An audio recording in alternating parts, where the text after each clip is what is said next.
ജാമ്യം കിട്ടാത്ത ഒരുപാട് പേരുണ്ട്. ഇപ്പൊ 26 പേരെ ഞാൻ അവർക്ക് വെറും 5000-10000 രൂപ കൊടുത്തു കഴിഞ്ഞാൽ അവർക്ക് ഇറങ്ങാം. 20-30 ദിവസമായിട്ട് ചെറിയ ചെറിയ കേസുകൾ, ക്രിമിനൽ വലിയ കേസുകൾ ഇപ്പം നമ്മൾ അത് ഇടപെടാൻ പറ്റുന്നില്ല. ആദ്യമായിട്ട് വരുന്നതും അങ്ങനത്തെ കേസുകൾ ഒരുപാട് പേര് എന്നെ കണ്ട് പറഞ്ഞപ്പോൾ ഞാൻ പറഞ്ഞു ശരി നോക്കാം എന്നുള്ളത് പറഞ്ഞു. പിന്നെ ഞാൻ ചെന്നപ്പോൾ എൻ്റെ റൂമിൽ തന്നെ ഒരാൾക്ക് എടുക്കുന്നുണ്ട്. ആള് എന്തോ ഇതുപോലെ തന്നെ എന്തോ കമന്റ് ഇട്ടിട്ടുള്ളതാണ്. ഒരു ഇതിൽ കമന്റ് ഇട്ടിട്ട് എന്തോ മോശമായ ആണ്. ആ ആൾക്ക് ജാമ്യം കിട്ടി. പക്ഷെ ജാമ്യത്തിന് ആളില്ലാതെ പൈസ ഇല്ല, 6000 രൂപ ഇല്ലാത്തതുകൊണ്ട് അവിടെ കിടക്കുക.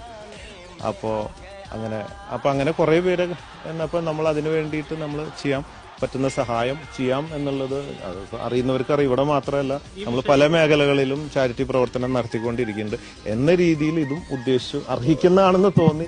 അത്രയേ ഉള്ളൂ. അല്ലാണ്ട് ഒരിക്കലും കോടതിനെയൊക്കെ ധിക്കരിക്കാൻ ഞാൻ